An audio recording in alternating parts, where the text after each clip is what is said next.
All right, so man, there's a lot of new faces here today. That's so great. A lot of new faces, a lot of known faces. Did you see what I did there? Whoa! Oh man! I was gonna say my shoes a little tight. Doesn't fit my current predicament. So, well, it's that and a baby, so that helps. Usually it's just the house. This time it's a baby. I can say that. Okay, so we are in Genesis 16 today, and I think we had a great group. We had a great conversation, and we will see how this goes. So I'd like to start off with. I put together a little slideshow. You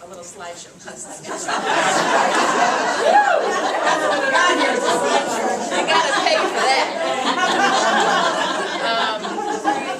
So a little slideshow of kind of what is representative of me, of what we're going to study today. So if I sit here, can you see or should I move? Can you see the screen? Yeah. Like good or I shouldn't even have asked. I'm ready. Okay. I'm ready. Okay.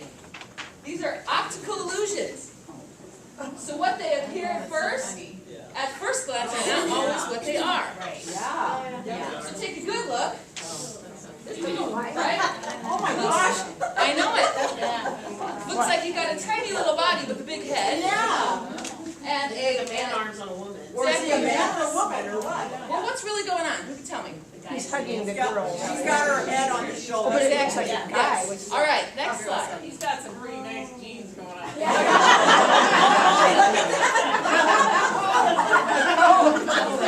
It takes a second, but what's going on? The cat's behind the bag. That's right. Okay, next slide. Ready? Yes. Behind the bag. This one took me a bit. Oh, it's the black shadow. Oh, looks like she's floating up down. Oh. It does. Who still hasn't got it? It looks like the shadow there is her carpet. Exactly right. Looks like she's floating. What's really going on? It's a shadow. It's a shadow of a flag that makes it appear as if she's floating. Yeah. Next slide.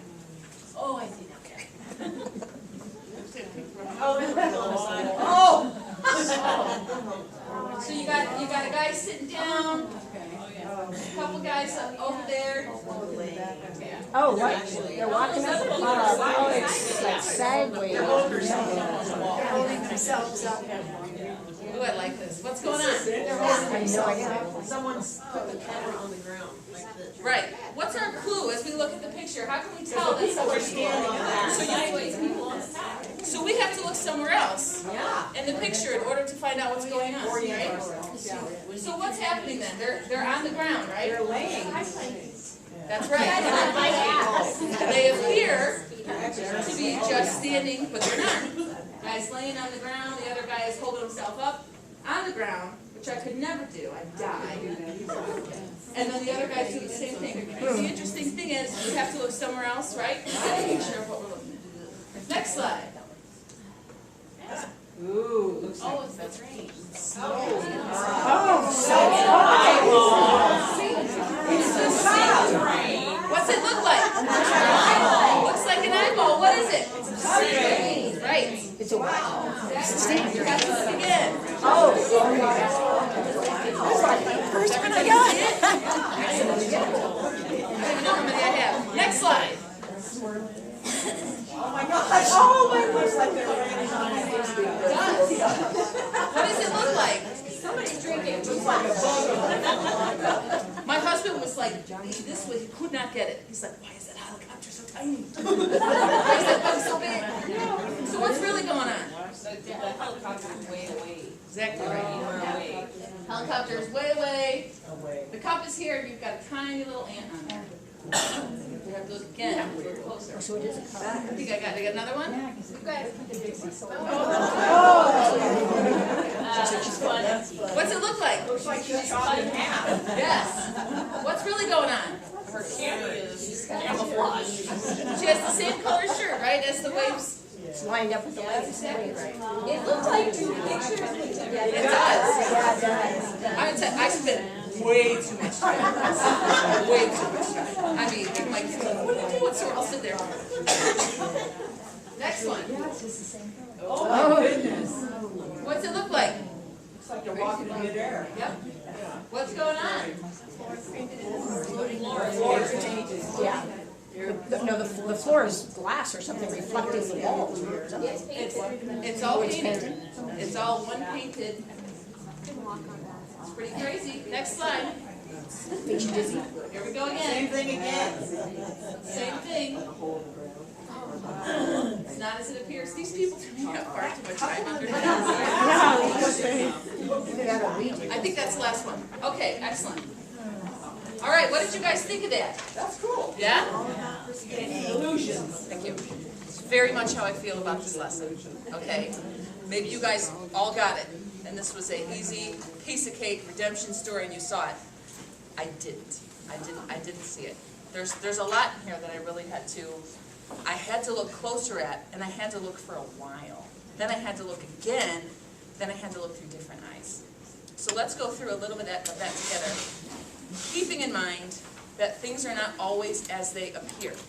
It's not always what you see at first glance, and if it is, and it contradicts either God or the Bible, we got to look again, because something is missing. So let's go ahead, let's take a look at our notes. So, the story we have here, would you mind holding my Bible? I just can't put it on the floor. Thank you. The story we have here is of Moses. I'm sorry, not Moses. I have Moses written right here. Abraham, we're just going to call him Abraham and Sarah. It was Abram and Sarai. And Moses was given, I put Moses again. I put it in my notes. Maybe not like Bethany. I think it's down, you know. I just got so much up here. Or very little if it comes in. Abraham was given a promise. And what was his promise? His promise is that he would have, exactly, he would have a son. So at this particular point, and what we're talking about, it has been 10 years since he's been given a promise that he would have an heir. Okay, so what does that tell me? That tells me that for 10 years, him and his wife have been trying to have an heir. They've been trying to have a baby. So in that 10 years, there was some thought process that this is exactly how it's going to happen. And then what happened? We have the creation of the problem. Was there a problem? No. Did we create a problem? Yes. So A is a perceived unfulfillment of a promise. Now, one big thing I would like you to think about when we're doing this is how this can parallel our lives.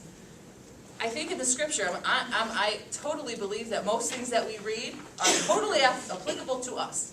We can look at them, we can find in there, I don't care what it is, we can find something in there that we can learn from that does apply to us.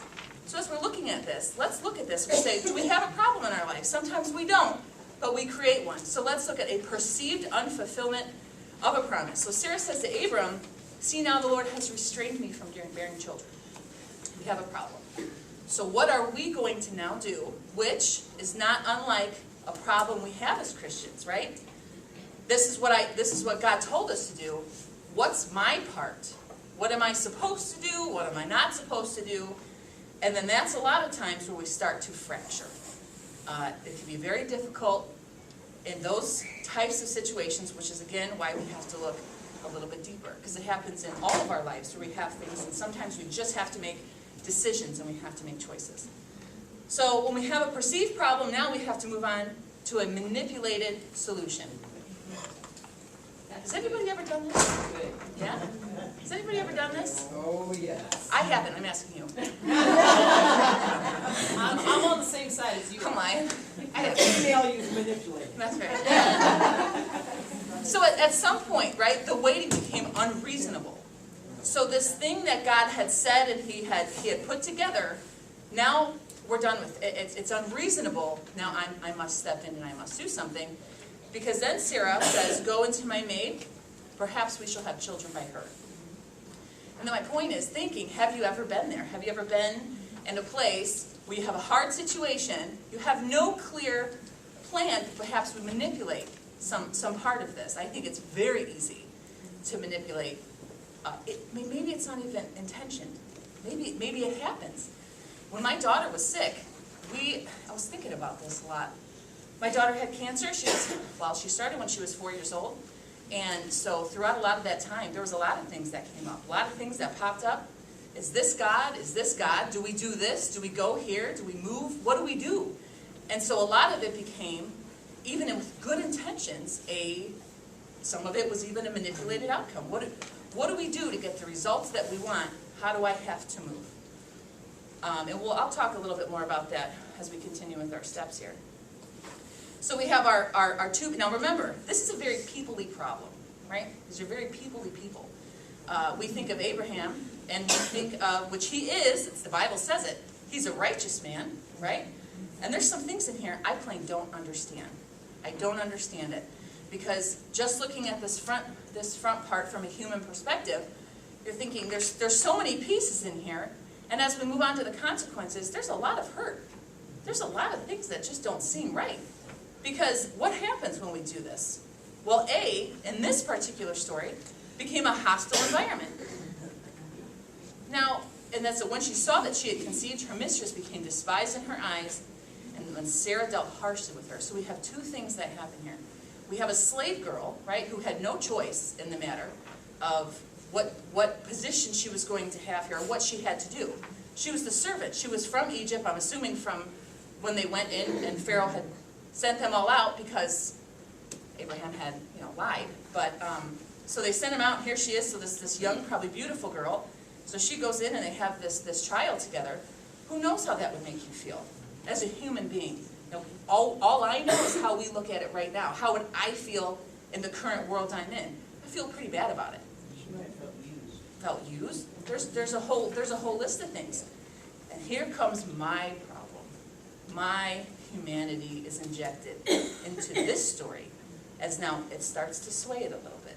It starts to don't look so fair to me anymore. It doesn't look right to me anymore. It doesn't feel right to me anymore. Because somebody is put in a position they had no choice over.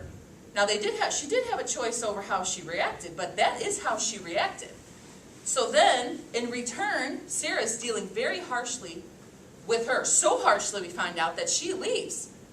And then all these things about how do people think? How do they feel? Because if Sarah really believed that Hagar had the heir, why would you deal so harshly with this promise that you've had? See, it doesn't make it. There's so much of it that doesn't make any sense to me, but it doesn't have to, right? We're going to look at it, we're going to study it, and eventually, hopefully, we'll all come to somewhat of a very loose conclusion. So B is victimization and passivity. So these are the consequences that are coming from the perceived problem that we have. Sarah says, "My wrong be upon you. I give you my maid into your embrace." And when she saw that she had conceived, I became despised in her eyes. And what did Abraham say? "Indeed, your maid is in your hand. Do to her as you please." It's messed up, guys. It just seems, doesn't it? It just bristles you. It just, in this world especially, it's just, you're thinking this just doesn't feel right. It doesn't seem right. And then what happens is what we start to do, maybe even unknowingly, is we start to question God's character. And all of this that's happening. Because I think we can't quite help but look at our lives and compare this to the situations that we have going on in our life. So you can look at so many different things. In the victimization, I have these words written down because I thought they were very important. Because once again, the story is not what it appears to be. And when Abraham does this thing with this girl, and she conceives a child, he protects her, right? And he loves her. No, that's not what happens. He says, "Do with her what you want." Which then in return, Sarah says, "Okay, I will," because she's hurting me. Now this is on my doorstep, this is in my house. Even though I have thrust it upon you, you are now hurting me. And this is not going to be okay anymore. Well, we're in a dilemma, aren't we? We're in a big dilemma here. And then a lot of it to me comes down to, I don't understand, I can't package this in a box. Because what comes next, to me, is even more mind-boggling, is that she goes into the desert, right? She says, I can't take it anymore. I have to go, which to me seems that she would have preferred death over being with Sarah, going into the desert. She was pregnant. I don't know how far along she was. I don't think that we're told that. But she would rather risk it. And have you ever been to a point where you would rather do something else than to stay where you're at? I have. Especially when you think you're doing something right, and the conclusion does not match that. So when I was trying to think of a story, and we all have them. We've all had aches and pains and stories in our life. One particular story is my daughter was very sick. She had cancer, and then she was in remission, and then the cancer came back pretty shortly after that. And Brandy can testify to this. We had what seemed like an amazing intervention of a doctor in Mexico that we were able to get a hold of. And it was, to me, a clear-cut sign that this is what we were supposed to do. Now, things may have started not to make sense, but I wanted the solution of what this doctor had to offer. Okay, so I was then willing, now looking back at it, to forego some of those warning signs of what could be, because it didn't matter. This man said he had the solution, so I was doing the right thing. I thought I was doing the right thing, you know, of what had happened. And I thought, after all of this, man, what is God going to do? We found this guy by happenstance, and the plan, it just worked out. It was weird, but it worked out. And it was like, I mean, it's the craziest thing. And we get down there to Mexico. My parents had took a mortgage out on their house so that we could afford to go down there, because this was going to save her life. This was going to do, this was the answer. This was the key. And guess what? We were going to come back, and everybody was going to praise God, and this was going to be such a miraculous situation.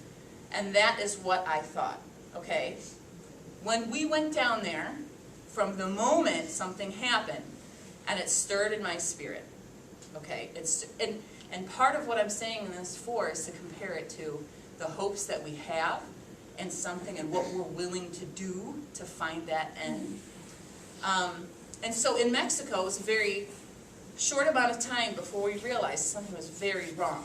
Something was very wrong with this doctor. Something was very wrong with his plan. And I started to really question, well, I don't understand why we're here. I really felt like, you know, that this is kind of where God wanted us to be. And where is he now? What's happening? And then, of course, every inch along the way, God is going to do this. God is definitely going to do this. Just give it a few more days, and all this craziness will make sense, right? That it will come to a place where it all makes sense. And instead, what ended up happening is we ended up trying to flee a hospital in Mexico, because the doctor was, he was a quack. He was a complete quack. He was a lunatic. He was evil, I guess, is, you know, pretty much. So I have my sick, at the time, I think she was 6 or 7 years old, laying in a bed in Mexico. I have no way, me and my husband have no way to get home. You have to pay the bill at the hospital in order for them to let you go. So I'm afraid for my life. I'm afraid for my child. When we came here thinking, this is the answer. But we're here, and it's not the answer. And we're in pain, and there is no big thing coming. There's no revelation. There's no miracle at the end of all of this. So what do you do? What do you do when an expectation that you feel that God is going to meet a certain way? And we've talked about this before. What choice do I have? The choice that I have, which we talked to Linda about, is he is still good or he is not. There is no in between. So we had to do what we could as she was sick. Now, she had gotten from the regular doctor a couple rounds of chemo in her because the tumor was continuing to grow. So anyway, that I'll talk about a little bit later too, but the intervention from a regular doctor there. So she is weak and she is sick, and she had gotten some heavy rounds, and we are trying to carry her through a stifling hotel or a hospital lobby into a cab. It was probably, I don't know how hot it was, 110 degrees. And I'm holding her with one arm and I'm praying, God, please get us out of here. Please just let us get home. And so as we get there, feeling like these guys are on our backs.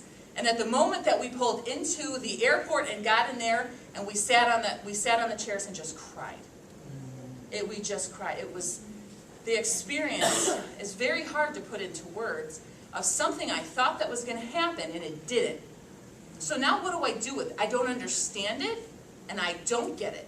So what do I do with that? And that's kind of what we're talking about with Hagar, right? Something happens, not necessarily her fault. She had, but she's here. So now she has a choice to make. Now, do I look at Abraham and Sarah? Do I judge what they did based on how I feel about Hagar? So this is what happens. She runs into the wilderness, and C is what we come upon. After we get through the human stuff, we have the only thing to turn to, and that's His mercy. So C is His mercy. So when Hagar's in the wilderness, what happens? Does God tell her? Does God say, "I'm going to go and tell Sarah to back off because it's rude. It's rude and it's mean"? No, He doesn't. Does He go? Does He give her any sort of indication that He will make this right? He doesn't. Outside of what He says to her, her situation, and that's what A is the offense was released spiritually, not physically. So how do we then, in a world that tells us we need to find some place or someone to put our pain? It's not right if you feel pain. What do we do with that then? So if her pain was not relieved, now God did give her a promise. Once again, the promise, I mean, your son will be wild and your hand will be against him and he'll against everybody else. It doesn't sound super to me, but I know descendants were a blessing. But to me, besides all of that, when I look at this passage, I don't know if any of that, I know it matters, but when I'm looking at it, peeling back, what mattered to Hagar is she saw God. And what does she say? She says, then she called the name of the Lord. She's an Egyptian. Okay, so it leads me to believe that something happened in that time that she saw the living God. That was enough for her. Seeing the living God of who He was and He sees me was enough that she went back.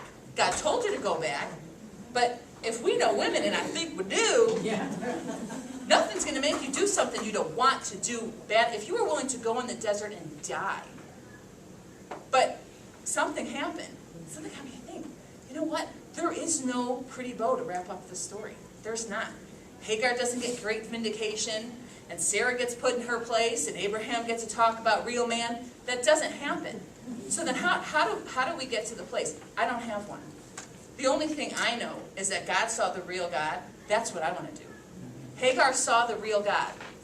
So in our situation with Lane, and as some of you don't know, Lane left this world. She left this world at 8 years old, coming up on 2 years here pretty soon.